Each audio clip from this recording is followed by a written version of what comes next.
What if I told you that a single choice treated as a minor detail by most drivers can determine whether your engine dies prematurely at 200,000 kilometers or easily surpasses 600,000 kilometers in rock-solid health? Imagine this scenario: same car, same engine, same driver, same daily route. The only variable, oil viscosity. We put three of the most common oils in Brazil to the test: the ultra-thin OW20, the balanced 5W30, and the robust 5W40, and the result is, to say the least, controversial. The oil most recommended by automakers was not the one that best protected the engine. In fact, our real-world tests showed that it caused more wear, more heat, and degraded faster even while being the manual-approved option. In this video, you won't see forum guesswork. You'll see data, laboratory analysis of used oil,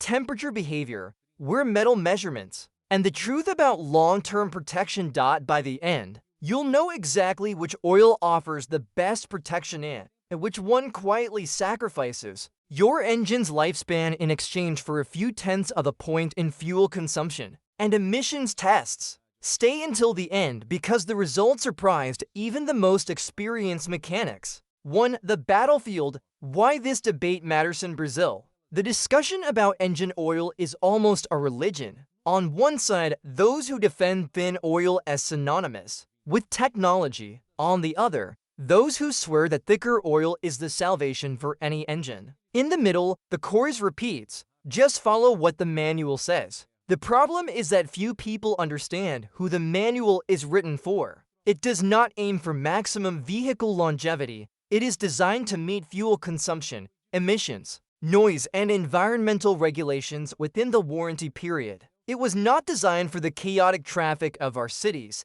extreme Brazilian heat, long highway trips, or engines with high mileage.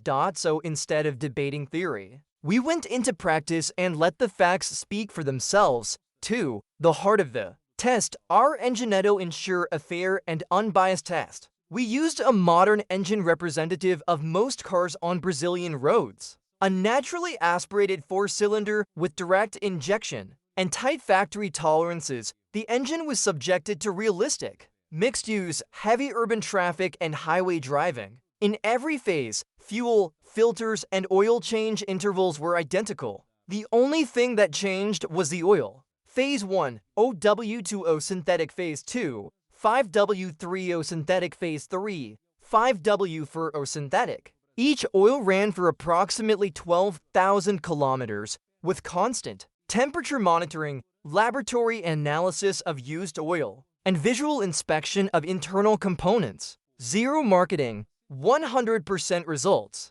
3. The physics of protection. What viscosity really changes before diving into the numbers? Understand what's at stake. OW20, extremely fluid at operating temperature. Its main advantage is reduced internal friction, which translates into better fuel economy around 0.3 to 0.5 kilometers out in many cars. The trade-off is a thinner oil film and less safety margin when the engine heats up or operates under load.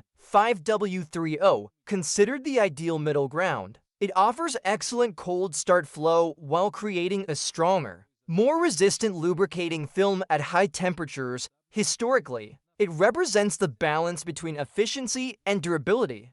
5W40, the thickest of the three at operating temperature. Its strength lies in high stability, handling extreme heat, severe use, and protecting the engine even under very high loads. Each one involves a compromise. The question is, which compromise makes the most sense for Brazilian reality? For Phase 1, the verdict on OW20. The automakers favor to begin with the most commonly recommended oil today. Positives: very fast lubrication on startup and the best fuel economy of the test, averaging 0.4 kilometers, L better on paper. It looks perfect. Reality inside the engine, the story was different. Average oil temperature was 427°C higher by the end of the cycle. Viscosity had dropped by about 12%. Laboratory analysis showed a clear increase in iron and aluminum unmistakable signs of wear on critical components.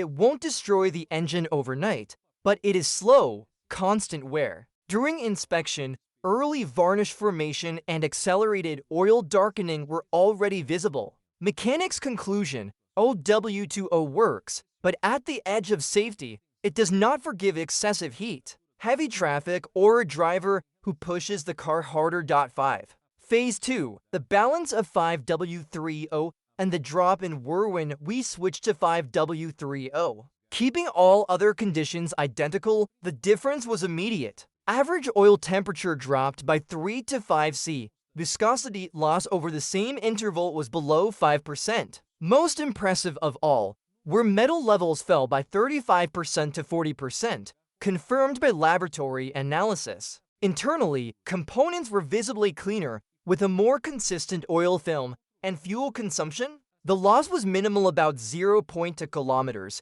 L compared to OW20. In practice, just a few cents per tank in exchange for dramatically better protection. This is where many realize, too late, that today's false savings become tomorrow's engine rebuild. 6. Phase 3. 5W40. The heavyweight of protection. The oil many consider the ultimate protection, and under extreme conditions, the data is impressive. Oil temperature was the lowest of all. Viscosity loss was practically non-existent under 2%, where metals were extremely low. Under heavy use mountain climbs, high RPM, heavy loads, 5W40 proved to be a rock. But there's a caveat: protection isn't just about thickness. It's also about flow. In short trips and light urban use, its extra viscosity proved excessive, hindering ideal circulation and retaining more contaminants. Conclusion: 5W40 is a specialist for severe conditions, not a universal solution for daily driving. 7. The undisputed winner for the real world. After thousands of kilometers and detailed analyses, the conclusion was impossible to ignore. OW20 delivered on fuel economy, but at the cost of increased wear. 5W40 provided maximum protection under stress, but proved excessive and less efficient for everyday use. 5W30 delivered the best of both worlds: excellent temperature control, minimal wear, and almost no impact on fuel consumption. For the real driver who faces traffic, heat, and wants a long-lasting engine, 5W30 was the clear winner, offering the smartest and most balanced protection.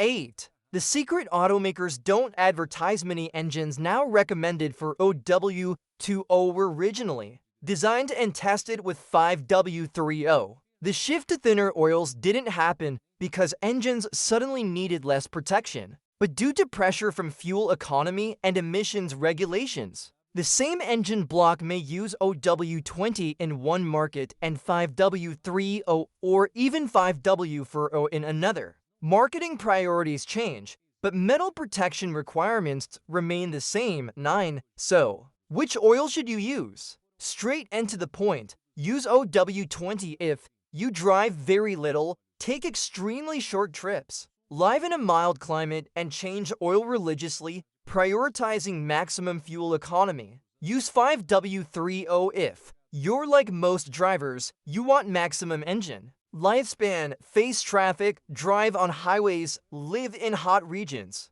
and plan to keep the car for many years. Use 5W40 if your use is severe. You tow loads, have a modified turbo engine, attend track days, or constantly push the car hard at high temperatures. There is no right or wrong oil. There is the oil best suited to your reality. Conclusion: at the end of the day, the engine doesn't care about marketing or environmental regulations. It cares about a strong oil film, temperature control, and stability. When we asked experienced mechanics off camera what they use in their own cars, the answer was almost unanimous: 5W30 for daily driving, 5W40 for harder used cars. Almost no one mentioned 0W-20. As one of them summed it up: fuel economy promises sell new cars. Durability prevents engine rebuilds. I know which one I prefer to pay for. The biggest mistake isn't using oil X or Y.